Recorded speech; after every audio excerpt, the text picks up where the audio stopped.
The title is not clickbait. As you can see here, if you tally up all 10 of my income streams, I have made $98,372.99 in the first half of 2026 alone, and it's actually slightly above 100 grand if you factor in a payslip that has not yet arrived as at the end of the financial year. Not bad for a 29-year-old, but how did I do it? I'll break down these income streams in this video and I'll tell you exactly how I got them set up and running. Having all 10 income streams currently active is actually rather manageable, and although some of them take some time to set up, at least half of them you can quite literally start tomorrow. But firstly, here's a breakdown by percentage of each income stream. As you can see, there are 3 that do most of the heavy lifting, but the other income streams provide rather valuable spare cash. 3 of my lower paying income streams have quite literally covered all of my social costs for this year alone. Not all income streams are created equal, as I've talked about in prior videos. All 10 of my income streams did not generate $10,000 each in the first half of 2026. So, do you want to know how I made $100,000 in half a year with my 10 income streams? Here's how. My first income stream is a career. Yeah, I know, boring, am I right? But there's a reason most people stick to the ordinary career path, because, in most cases, it works. Aside from some doomers online and a few outlier examples, generally this is how people pay their bills. This income stream also has the most opportunity since I'm actually currently underpaid at my current role based on my market skills. But I have not job hopped for many reasons, one of which being I could job hop to a new place that would make me redundant straight away. A job in the hand is worth 2 in the bush. But even with me being underpaid, my office job makes up 46% of my total 2026 earnings. You get a career by studying a useful university degree, starting at the bottom on crummy pay, putting up with shit for a few years, then the bigger bucks start rolling in. Or you get a trade, or you work your way up at a few companies, what have you. A career is a job that has progression upwards via salaries and promotions. The second income stream that makes up 37% of my total 2026 pay is another job. Boo! Employment? To hell with that, bro. Where are your income streams from online courses and YouTube and all that shit that every other schmuck on this platform keeps yapping about? Well, the reason you don't see this much is because most employed people have better things to do other than making YouTube videos about their income, myself technically included. I have other things I'd rather be doing than making this video, but I'll talk about stuff like YouTube income later in this video. But alongside my full-time job, I work somewhere between 30 to 35 hours a week at a supermarket. Yep, I'm at work a lot, but god damn the money is nice. Getting this minimum wage job was simple. I applied when I was young and cheap. It helped that I had 4 other jobs prior to applying here, but I simply kept that minimum wage job ever since. The hours changed as I went through high school, university, my grad job, my current job, my CPA study and all that. But I still kept that job the whole time. You could also just apply now. I hear of master's students and whatnot getting rejected from McDonald's, but I feel that's more so because they put their masters on their resume when they applied. I get your thought process. The thought is that, well, if they see I was able to get a master's, they'll know I'll be able to do the job. However, coming from a wagie boy's point of view, why would they hire someone who they know is only there temporarily?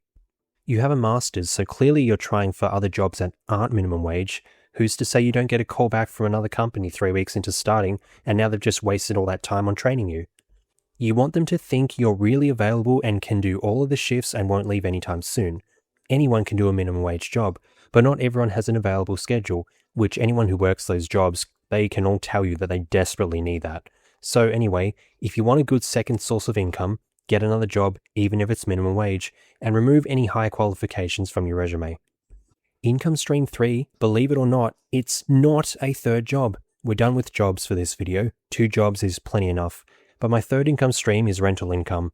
I live in a 4-bedroom house. I am one single guy. There are 3 spare bedrooms. So I rented all 3 out. I never understood why people don't do this at first because it's such easy money, but recently one of my tenants has started being a huge pain in the ass. 2 out of 3 is not so bad, I guess. 66%.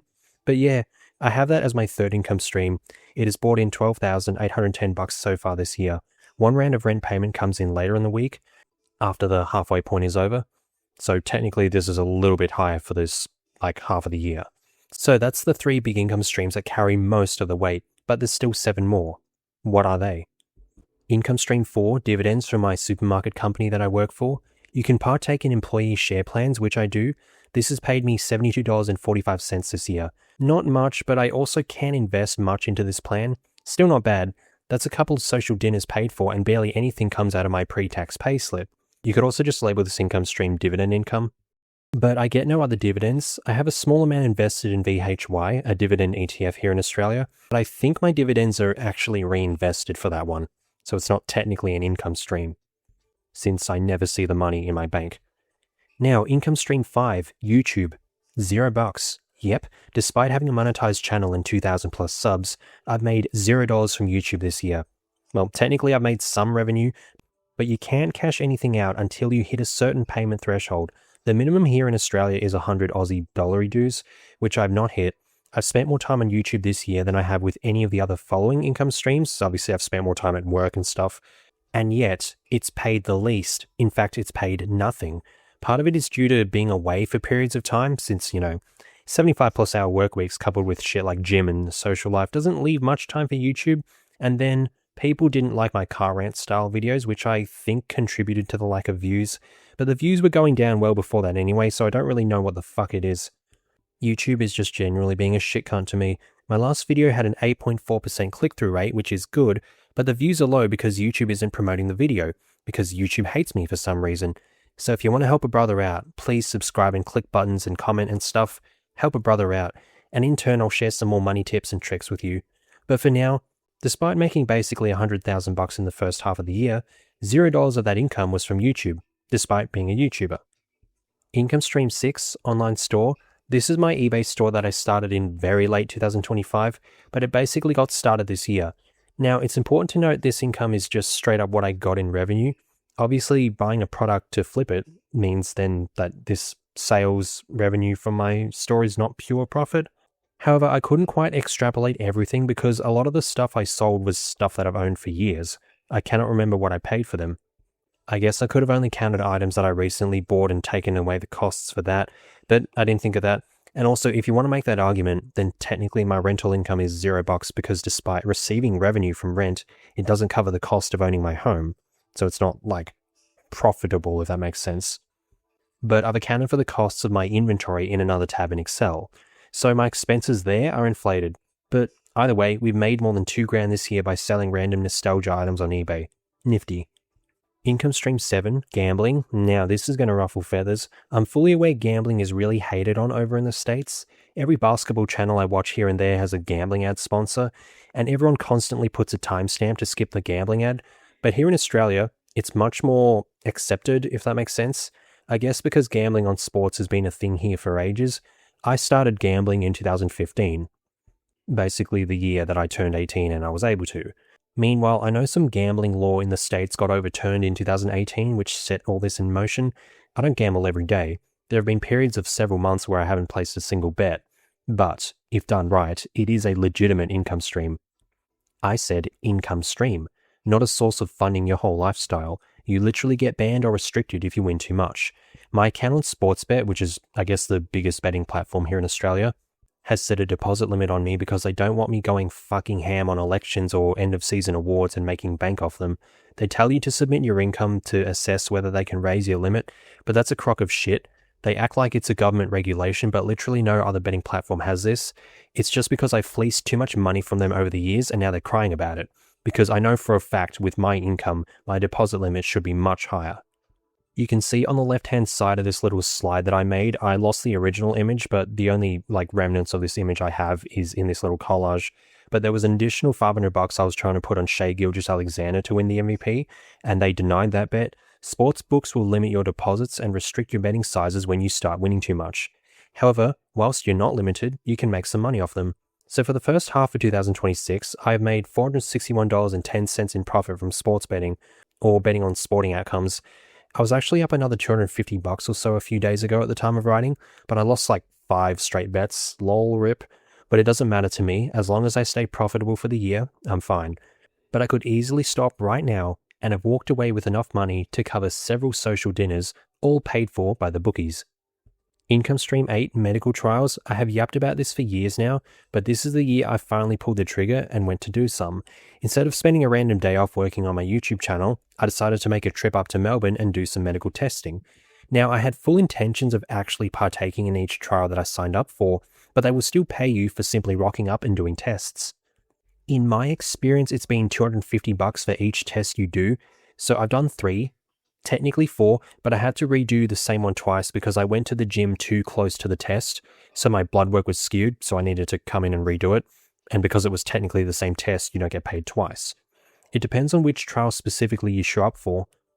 The current one I'm doing doesn't require me to skip gym, but it does require me to skip protein powder, whereas the other one I signed up for made me skip gym, but not protein powder. So this is an easy way of making a tax-free $250 for some free checkups and free blood tests. You're not even in the hospital for that long either. The wait periods can be exhausting, but you're in a climate-controlled room with access to your phone and your laptop. You'll be fine. The hard part for me is the commute since I live nowhere near Melbourne. It's like a 90-minute train ride up just to get to the CBD, let alone the other half hour it takes to get to the hospital via tram, but still easy money, especially if you take a sick day from your job. You get paid for that sick day and for medical stuff, and from your medical trial. In the US, I think you can donate plasma and get paid for it, but you can't here in Australia, as in like you don't get paid for donating plasma. So if I lived in the US, I'd literally just do that as often as I could. So I suppose, income stream 8, selling your body via means that aren't OnlyFans lol. Income stream 9, study notes. I've made $57.75 from simply selling my old study notes. I have some really good notes from some of my CPA subjects that I sell on various study platform websites. Pretty easy stuff considering I already made those notes ages ago. Now mine is CPA Notes, which has a much smaller pool of interested buyers versus a generic uni course, but that also means there are a lot less sellers, so I just undercut the other sellers who appear to make some sort of mini career over selling study notes. And I don't care what I get for them, it's as simple as just emailing them to whoever buys them. Whether I get paid $10 or $10 or $100 doesn't matter to me. So I legit just undercut others for my study notes, which is why I haven't earned that much from it. But something is better than nothing, better than YouTube, which paid me $0. Last income stream for this video, other income. This is stuff that doesn't directly fit into a category, and some of this is technically an expense reduction, more so than an income stream, but I put stuff in here anyway. They include a rebate from the government for car registrations, technically an expense reduction, but this was money that came back into my account. I did have to fill out some form online to get this, but if I didn't, I wouldn't have received this. Some of this is money gifted to me from an auntie, which never happens aside from maybe my family holiday last year, but even before that, I hadn't seen money from them in more than a decade. Some of this was marketplace sales for old furniture and stuff. Some of it was filling out an online survey, but even so, this income stream made way more than YouTube. Instead of spending time on that, I can just find more surveys or sell more random shit on marketplace, what have you. So those are my 10 income streams and how I made $100,000 in half a year from them. I have a few other income streams, but they're not listed in this video for a few reasons. One example is stock trading. My strategy is more so medium-term investing. I will eventually sell out of these stocks and move to others, but since I have not actually sold anything and put it in my bank account, I've not considered this an income stream for this video. Whereas every other income stream listed in this video has been money that's hit my bank account. Another instance is tax reductions. At this rate, I'm set to save upwards of $11,000 on my tax bill from simply sussing the tax code here in Australia, and then using my accounting knowledge to find extra tips and tricks to dodge paying as much tax. This is a great ROI, but that's more so an expense reduction versus an income stream, but $11,000 extra in my bank account in a year is nothing to scoff at, and do that for half a decade, and you've just paid for one lavish holiday. Another expense reduction that could be considered an income stream is just being smarter with your expenses, finding ways to save and whatnot. This sheet here shows savings I've made from various money saving hacks this year.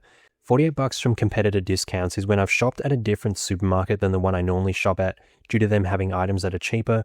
eBay offers of $185 is where I send offers to sellers instead of buying outright in hopes of a slight discount. $180 for bank fees per year refers to my usual mortgage costing me $15 a month. The bank account to hold the mortgage. I wish my mortgage was $15 a month. But normally you got to pay $15 a month as a bank fee, but I negotiated my way out of that. $98.57 from petrol refers to smaller tips like using rewards from your energy provider, staff discount from the supermarket, stuff like that. All that alone, small tweaks combined with my smaller income streams like gambling, medical trials and study notes, nets me an extra $2,000 per year in my bank account, none of which is much extra work either. Would you prefer an extra $2,000 in your bank account per year? I know I would. So consider these extra income streams and consider some money-saving tips. Every little bit adds up, as you've seen in this video. So that's my 10 income streams and how I was able to make $100,000 in half a year because of them. What about you? How did your first half of 2026 go in terms of getting that bag? Let me know in the comments. Thanks for watching. That is all.